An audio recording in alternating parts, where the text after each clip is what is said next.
We often come across the term stress. We have seen it in the news, heard about it on the radio. Our friends, co-workers confide in us when they feel stressed. We ourselves have told people that we are stressed. Some of you might be stressed right now. But what is stress really? What are the biological processes underlying it? What are the long-term effects? And more importantly, how do we cope with stress? Join me as I search for answers to these questions and more.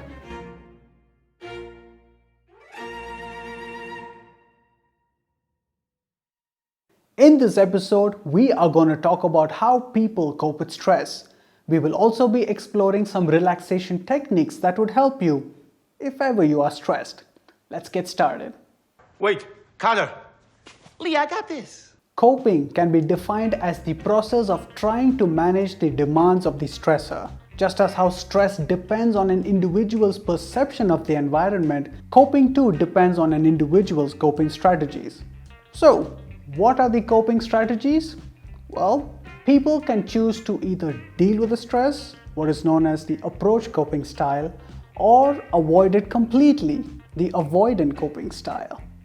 The approach coping style is recommended as the person would actively work towards reducing the effects of the stressor. This is done by solving the problem in hand or by at least reassessing the situation. This is also known as cognitive restructuring. Got to do something about her. Like what? Okay, I've got it. We freeze her. Yeah. The avoidant coping style is where the person tries to distract themselves from the problem. That is, they avoid the problem. Screw you guys, I'm going home. They do this by denying that there is a problem, Please. using humor, Can I interest you in a sarcastic comment? putting on a brave face, I'm fine. and in some cases even substance abuse. Raj is going through some stuff right now and he'd like to take up drinking. Now, upon choosing to deal with the stressor, a person can focus on the problem or on the emotion. The first reaction to stress is usually emotional and can include annoyance, anger, rage, apprehension, anxiety, fear, dejection, sadness, grief. You get the point. You threw my sandwich away. My sandwich! My sandwich! Other emotional focus strategies can include blaming others, blaming themselves, resignation or acceptance of helplessness, and rumination. Rumination is the continuous thinking of the problem, often coupled with feelings of self-pity, revenge, and replaying the events in our mind. People who ruminate are more likely to develop depression. The reality is emotions do not solve problems, but by controlling emotions and focusing on problem solving can one truly cope with stress. A person may turn to religion to help them in coping with stress. A belief in a higher power that is merciful would assist people in dealing with stressors. In case things take a turn for the worst, people would explain the situation as God works in mysterious ways. Another strategy is relying on social support while coping with stressors. This includes consulting a therapist, talking to a friend, or meeting a group who have faced similar stressors. Talking about your problem with someone can be cathartic, and if the person you are talking to is an expert like a therapist or someone who has been in a situation, then they might share tips on how to deal with the stressor. Now, going back to religion, the congregation at religious places would also help a person, as other worshippers would support, motivate, and counsel the person dealing with stressors. Everything is awesome. Everything is cool when we're part of the team. Having a positive outlook on life helps people cope with stress. Along with optimism comes a sense of perceived control over the situation. A person in control believes that their action will bring about the desired outcome, which in this case is coping with the stressor. Keep in mind that people don't just adopt one strategy. People often mix strategies. For example, a person can be ruminating while actively solving the problem, or a person can be problem solving and blaming others. Over a period of time, a person might shift from one strategy to another.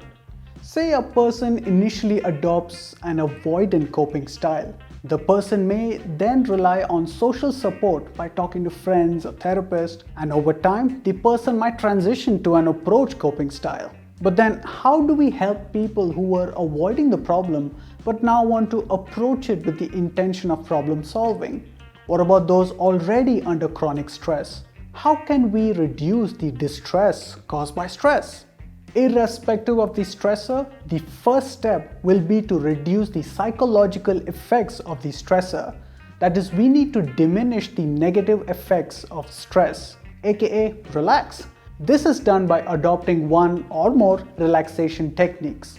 So let us now take a look at a few relaxation techniques. Please note that stress is subjective and so are the relaxation techniques. Some of the techniques might work for some people while not for others. If you feel that none of the techniques help you, please seek professional help. An interesting relaxation technique is the progressive muscle relaxation. This is the image we commonly see online of a stressed out person holding a stress ball and alternating between tensing and relaxing their muscles. The theory behind it is that anxiety and muscle tension are related. Hence, relaxing muscle tension can help in reducing anxiety and the person eventually becomes calm, allowing them to tackle their stressor. Exercise. We know about the physical benefits of exercise, like it improves our health, it helps in fighting diseases like cardiovascular diseases, but exercise can help us fight stress as well. According to the Anxiety Depression Association of America, exercise can reduce fatigue, improve focus, and enhance cognitive functioning. Well, for one, exercise is meditation in motion. Exercise makes you focus on one thing, perhaps the goal of the game, the laps, the reps, and in the process makes you forget about your worries. This eventually will enhance your cognitive functioning and improve your focus on tasks. That's not all. Exercise improves your mood as it pumps endorphins into our brain. Endorphins are neurotransmitters, a chemical in your brain, that are natural painkillers and can also make us feel euphoric. Morphine and heroin are examples of endorphins. Let me say this now, I am not advocating the use of drugs. Your bodies can produce endorphins naturally. In fact, this is the chemical responsible for the runner's high. I'm feeling the runner's high. So yes, exercise, good, and you can get high without going to jail. Shh, you didn't hear that from me. Meditation. First off, this has nothing to do with religion. We are looking at meditation scientifically. Meditation is the practice where a person trains their mind and body so that they reach another state of consciousness that would allow them to be calm. Recent studies have shown that meditation helps in increasing calmness and lowering stress levels. This could be because meditation has been associated with diminishing cortisol levels. One form of meditation that has gained a lot of interest is mindfulness. Mindfulness is a coping method derived from both meditation and cognitive behavioral therapy. By meditating, a person can draw their attention away from the unpleasant external thoughts and emotions and focus on moment-to-moment internal processes. This way, the person is less likely to ruminate and instead be more receptive and non-judgmental of various situations. Mindfulness meditation has been incorporated in many treatment programs in the form of mindfulness-based stress reduction or MBSR and mindfulness-based cognitive therapy or MBCT. The benefits of MBSR includes developing positive appraisals, attention control, self-acceptance, mood regulation that helps in appraising situations in a positive, focused and objective manner. The person may also benefit by being aware of the positive events that they experience. Professional help. In serious cases, a person can visit the therapist for professional help. Some techniques employed by therapists include the cognitive behavioral therapy or CBT and pharmacotherapy, which is basically therapy with prescribed drugs. The cognitive behavioral therapy or CBT helps individuals challenge their inappropriate thoughts, beliefs, and cognitive errors like magnification of the negatives in their lives and catastrophizing events, and replace them with thoughts that are realistic, effective, and thereby limiting self-defeat and emotional distress.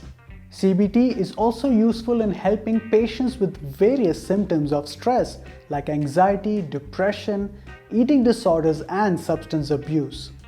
The only downfall to CBT is that it takes weeks, perhaps months to complete and requires a strong commitment from the person to engage in the outlined treatment program.